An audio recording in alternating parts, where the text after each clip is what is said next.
केसांवर भांडी घेणाऱ्या महिलांनो सावध व्हा. केसांवर भांडी घेतल्यास महिलांच्या जीवाला धोका. केसावर भांडी घेतल्यानंतर तुमच्या आयुष्यात काय घडतं हे ऐकल्यानंतर तुमच्या पायाखालची जमीन सरकेल. केस देऊन भांडी घेणं तुम्हाला किती महागात पडू शकतं आणि त्याचे किती दुष्परिणाम तुमच्यावर होऊ शकतात हे ऐकून तुम्हाला धक्का बसेल.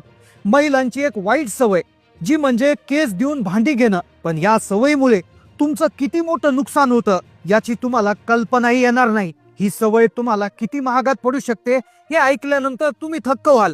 महाराष्ट्रात एक अशी धक्कादायक घटना घडली जेव्हा एका छोट्याशा गावात एक भांडी विकणारी महिला आली होती, जी केस घ्यायची आणि भांडी द्यायची. तिच्याकडे एक सायकल होती. त्या सायकलवर प्लास्टिकची भांडी, स्टीलची भांडी तसेच नवनवीन कढया होत्या.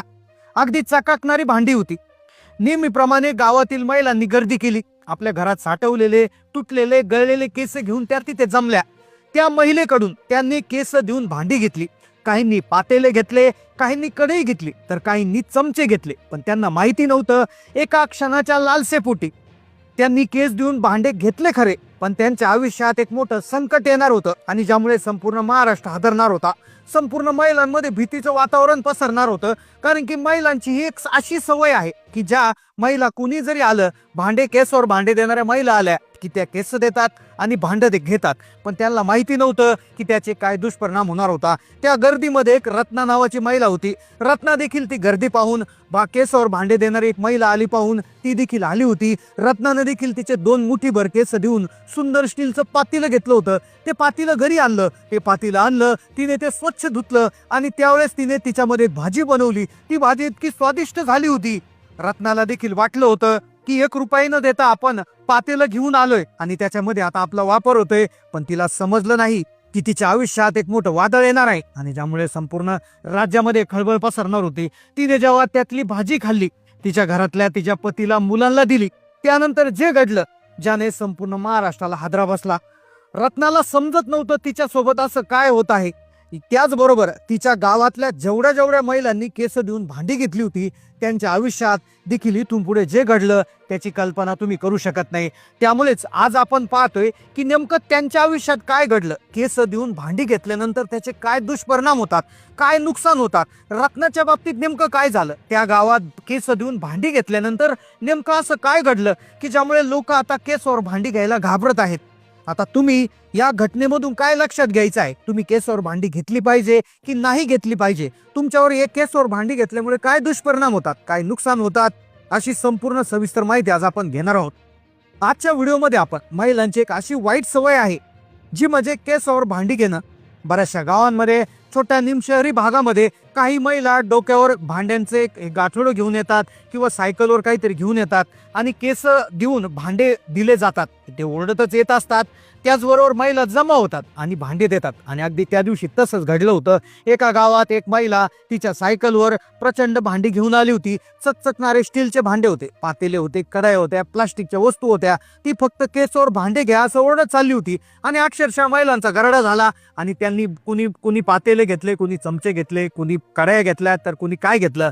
पण त्यातली एक महिला रत्ना होती. ते रत्नाने देखील एक पातेलं घेतलं होतं. त्या पातेल्यात तिने रात्री जाऊन भाजी बनवली आणि त्यानंतर हा सगळा प्रकार उघडकीस आला.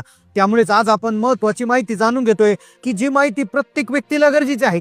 महिलांची एक वाईट सवय की ज्यामुळे संपूर्ण घराचं नुकसान होऊ शकतं.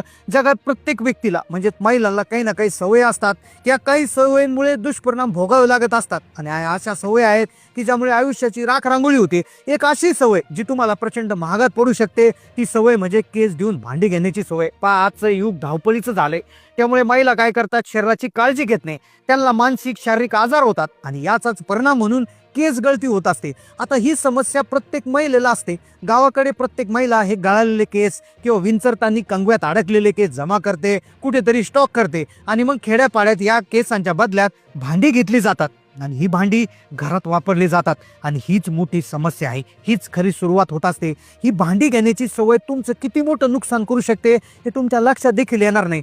तुमचं किती नुकसान होतं याची कल्पनाही तुम्ही करू शकत नाही. पहा, तुमच्या गावाकडे छोट्या शहरांमध्ये बरेचसे लोक सायकलवर येतात किंवा छोट्या गाडीमध्ये येतात, ज्यांच्याकडे भरपूर भांडी असतात, प्लास्टिकच्या वस्तू असतात, घरात उपयोगी पडणाऱ्या प्लास्टिकच्या स्टीलच्या वस्तू असतात. त्यांच्या गाडीला भोंगा किंवा हॉर्न लावलेला असतं किंवा ते तोंडाने आरोळी देत असतात. व ज्यावेळेस ते गावात येतात तर त्यावेळेस ते महिलांकडून केस जमा करून घेतात आणि त्याच्या बदल्यात त्यांना छोटीशी भांडी देतात. आता या प्रकारामुळे, या सवयीमुळे, केस देऊन भांडी घेतल्यामुळे तुमच्या घरावर किती मोठं संकट येऊ शकतं, तुमच्या आयुष्यात किती समस्या निर्माण होऊ शकतात याची तुम्हाला कल्पना नसते. आणि म्हणूनच ही अतिशय महत्त्वाची गोष्ट तुम्हाला इथून पुढे सांगतोय. पहा, ज्यावेळेस ही लोक तुमच्या घराजवळ येऊन बसतात, तुम्हाला म्हणतात केस आहेत का, आणि तुम्ही ज्यावेळेस घरातून केस घेऊन येतात, जेव्हा एक महिला येते लगेच दुसरी येते, लगेच तिसरी येते, कारण की प्रत्येक घरामध्ये महिलांचे केस गळलेले असतात आणि केस गळलेले जमा करून ठेवणं ही महिलांची एक सवय असते. आणि मग ते काय करतात, ते केस अंदाजित घेतात.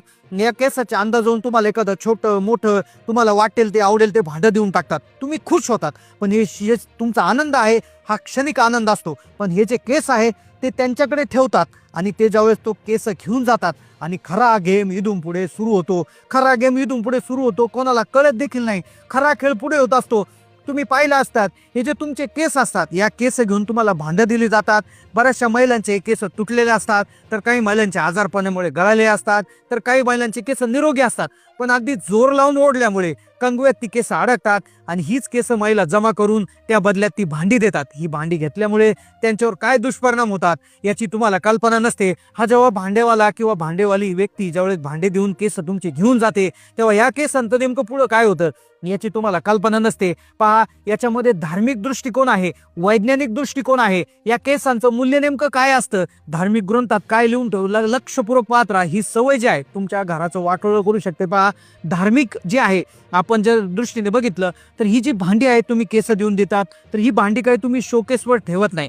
या भांड्याचा वापर तुम्ही स्वयंपाक करण्यासाठी करतात, त्यामध्ये तुम्ही भाजी करतात, चपाती करतात किंवा डायरेक्ट खाण्यासाठी सर्व करण्यासाठी देखील या भांड्यांचा वापर करतात. आता पहा, या छोट्याशा भांड्याच्या लालसेपोटी तुम्ही केस त्या माणसाच्या हातात देतात. पण शास्त्रामध्ये, धार्मिक ग्रंथामध्ये असं लिहिलेलं आहे की आपल्या शरीराचा प्रत्येक अवयव हा खूप महत्त्वाचा असतो. आपले जे केस आहेत या केसांना लक्ष्मीचं प्रतीक मानलेलं आहे. शास्त्रामध्ये सांगितली माहिती आहे, त्यामुळे लक्षपूर्वक ऐका, कारण की बऱ्याचशा लोकांना माहिती नाही. हळूहळू या चुकांमध्ये आपण आपल्या घरांचं किती मोठं नुकसान करतो. आपल्या घरातली लक्ष्मी आपण विकू शकतो का? नाही ना. पण त्या भांड्याच्या लालसेपोटी, 100-200 रुपयाच्या भांड्यापोटी आपण आपले मौल्यवान केस, म्हणजे ज्याला लक्ष्मीचं रूप मानलेलं आहे, ते आपण देऊन टाकतो.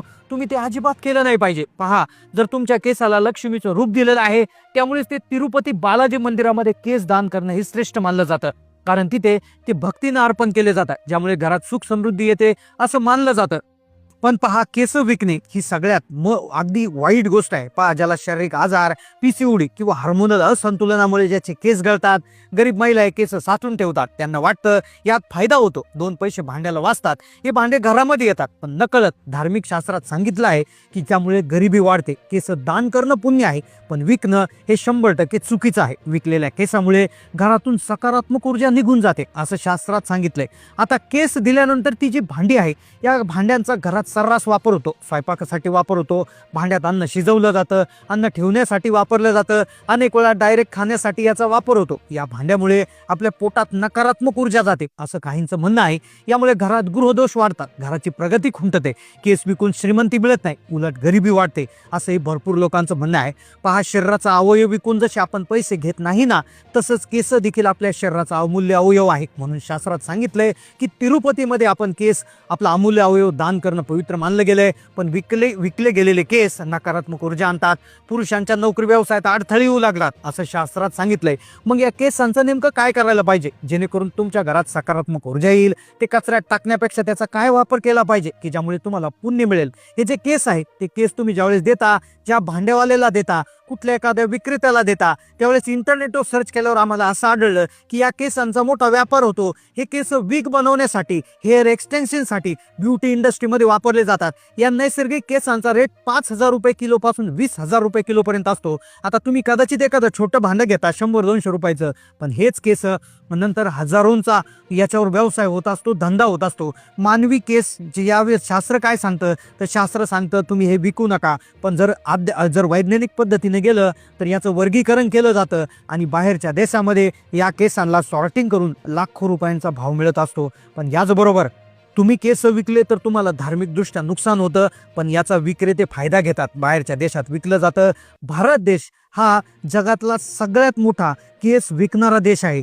पण मग केसांचं काय केलं पाहिजे? केस जर गळाले तर ते एखाद्या नदीत, पवित्र नदीत सोडून दिले पाहिजे, किंवा हे केस तुम्ही दान केले पाहिजेत तिरुपती सारख्या मंदिरामध्ये, किंवा अशा ट्रस्ट आहेत की जिथे कॅन्सरमुळे किंवा इतर काही कारणामुळे ज्या लोकांचे केस गेले आहेत तर त्यांना तुम्ही हे केस दान केले पाहिजे.